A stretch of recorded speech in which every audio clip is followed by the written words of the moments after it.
कामचोर बहू। जब किसी घर में पता चलता है कि घर की बहू प्रेग्नेंट है तो उस घर में खुशियों का माहौल बन जाता है। ऐसा ही कुछ शांति के घर में भी होता है। मेरे तो कान ही तरस गए थे यह खबर सुनने के लिए। भगवान ने आखिर मेरी सुन ही ली।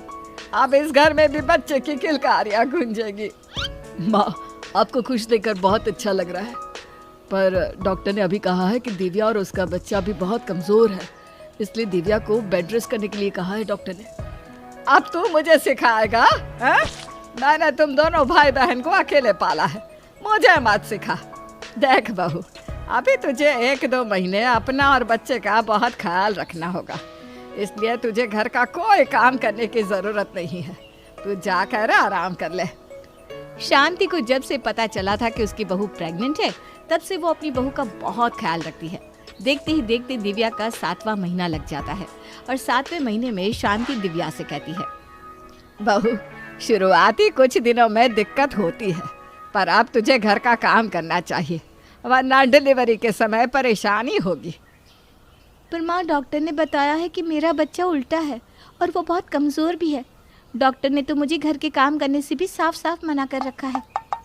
अरे देख, तुझे डॉक्टर की सुनने की कोई ज़रूरत नहीं है। आजकल के डॉक्टर बस ऐसे ही बोलते हैं, और अगर ऐसे समय में तू काम नहीं करेगी तो बच्चा होने में परेशानी नहीं होगी क्या? है अभी आराम करेगी तो बाद में मुसीबत होगी। और डॉक्टर का क्या है, उनको तो ऑपरेशन आसान पड़ता है। दिव्या अपनी सास के आगे कुछ नहीं कह पाती और अपनी सास की बात चुपचाप सुनती है। दिव्या की सास दिव्या से ऐसे समय में भी घर के सारे काम करवाती है। जब दिव्या की तबीयत ज़्यादा खराब होती है या उसे उल्टियाँ हो रही होती है तो, अरे बहू, सही से खाएगी पिएगी नहीं तो उल्टी बंद कैसे होगी? और सारा दिन बिस्तर पर पड़ी रहेगी तो तबीयत तो खराब होनी है। तभी तो कहती हूँ घर के काम किया कर। अब चल जाकर पोछा लगा ले। माँ जी, अभी मुझे चक्कर आ रहे हैं, मैं थोड़ी देर बाद पोछा लगा लूँ क्या? अरे तू अगर ऐसे बहाने करेगी तो कैसे चलेगा? कुछ दिनों बाद तेरा 8वां महीना लग जाएगा और फिर देखते ही देखते 9 महीने पूरे हो जाएंगे। मैं तेरी सास हूँ, मुझे तुझसे ज़्यादा पता है। शांति अपनी बहू का दर्द नहीं समझती और उससे ज़बरदस्ती घर के सारे काम करवाती है। बेचारी दिव्या पोछा लगाने के लिए जैसे ही जाती है वैसे ही वहाँ उसकी ननद शोभा आ जाती है। शोभा अपनी भाभी को ऐसी हालत में काम करता देख अपनी भाभी से कहती है, भाभी, ये आप क्या कर रही हो? आप प्रेग्नेंट हो और ऐसे समय में घर के काम कर रही हो। आपको डॉक्टर ने बताया नहीं क्या कि ऐसे समय में ज़्यादा ऊपर नीचे नहीं करना चाहिए? और आप है कि ऊपर से लेकर नीचे तक घर की सफाई कर रही हैं। मैं ठीक हूँ दीदी, और वैसे भी माँ जी ने बोला है ऐसे समय में काम करना अच्छा होता है। माँ ने क्या कहा था सब भूल जाओ। अब सिर्फ आप मेरी सुनोगी और घर का कोई काम नहीं करोगी। चलो मेरे साथ कमरे में, चलो आराम कर लो। शोभा अपनी भाभी को आराम करने के लिए कमरे में भेज देती है, पर जब शांति देखती है कि घर के काम अभी तक नहीं हुए तो वो दिव्या के ऊपर चिल्लाने लगती है। अपनी माँ का ये बर्ताव देखकर शोभा को बहुत गुस्सा आता है और वो अपनी माँ से कहती है, माँ, तुम ये क्या कर रही हो? भाभी का बीपी लो है, उन्हें चक्कर आ रहे हैं। वो अपने कमरे में आराम कर रही हैं, उन्हें आराम करने दो। हे भगवान, न जाने आजकल के बच्चों को क्या हो गया है। अरे शोभा बेटा, ऐसे समय में काम करना अच्छा होता है और तू बहू को आराम करने के लिए कह रही है। वैसे भी वो काम चोर काम देखकर बहाने बनाती रहती है।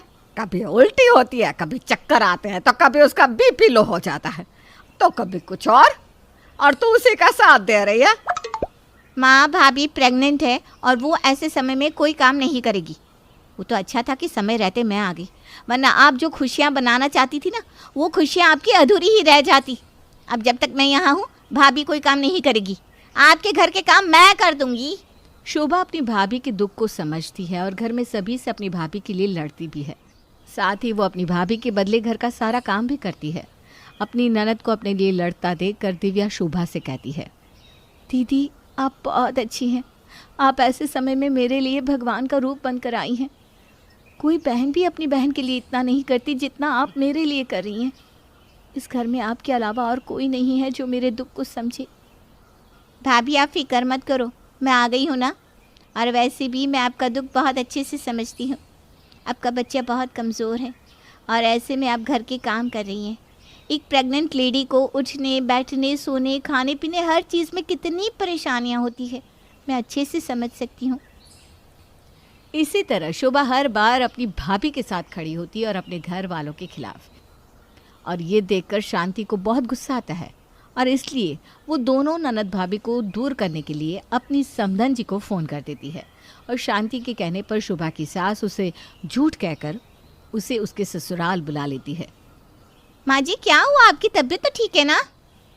हाँ बहू, मैं तो बिल्कुल ठीक हूँ। वो तो मुझे तेरी माँ ने कहा था कि मैं अपनी तबीयत का बहाना करके तुझे यहाँ बुला लूँ, पर मुझे समझ में नहीं आ रहा कि तेरी माँ ने ऐसा क्यों किया।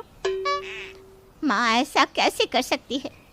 आज से कुछ साल पहले माँ की वजह से मैंने अपना बच्चा खोया और उसकी सज़ा मैं आज तक भुगत रही हूँ। अब मैं कभी माँ नहीं बन सकती और माँ भाभी के साथ भी वही करने जा रही है, पर मैं ऐसा नहीं होने दूंगी। अब जैसे ही शोभा को पता चलता है कि ये सब कुछ उसकी माँ शांति का किया है तो वो बिना कोई देरी किए अपने मायके जाती है, जहाँ वो देखती है कि उसकी भाभी दर्द से बेहोश हो चुकी है और उसकी माँ आराम से अपने कमरे में सो रही है। माँ तो आराम से कैसे सो सकती हो? वहाँ भाभी डिलीवरी पेन से बेहोश हो चुकी है और तुम आराम से सो रही हो। तुम्हारी वजह से मैंने अपना बच्चा खोया था। तुमने अपनी जिम्मेदारी पर मुझे मायके बुलवाया और जो हाल आज भाभी का है वही मेरे साथ किया। तुम्हारी वजह से मैं आज माँ नहीं बन सकती। अगर भाभी के साथ ऐसा कुछ हुआ तो मैं तुम्हें कभी माफ नहीं करूँगी। क्या बहू को दर्द हो रहा है? पर अभी तो उसका 8वां महीना चल रहा है, इतने जल्दी प्रसव दर्द कैसे हो सकता है? ठीक वैसे ही माँ जैसे 7वें महीने में मुझे हुआ था। ये सब कुछ आपकी लापरवाही और जिद की वजह से होता है। आपने मेरी भी हालत कभी नहीं समझी और मुझसे घर के काम करवाए ये कहकर कि बच्चा नॉर्मल होगा, पर नॉर्मल की बात तो दूर, मेरा तो बच्चा ही मरा हुआ पैदा हुआ था और अब मैं कभी माँ भी नहीं बन सकती। और वही गलती आप फिर से कर रही है। माँ अगर भाभी या उनके बच्चे को कुछ भी हुआ तो इस बार मैं आपको माफ नहीं करूँगी, क्योंकि मैं नहीं चाहती जो मेरे साथ हुआ वही भाभी के साथ हो। शोभा अपनी माँ को चेतावनी देकर अपनी भाभी को हॉस्पिटल ले जाती है, जहाँ डॉक्टर बड़ी मुश्किलों से दिव्या और उसके बच्चे को बचाते हैं, जिसके बाद शांति को अपनी गलती का एहसास होता है। पर शोभा अपनी माँ को एक बार फिर वही गलती दोहराने के लिए कभी माफ़ नहीं करती।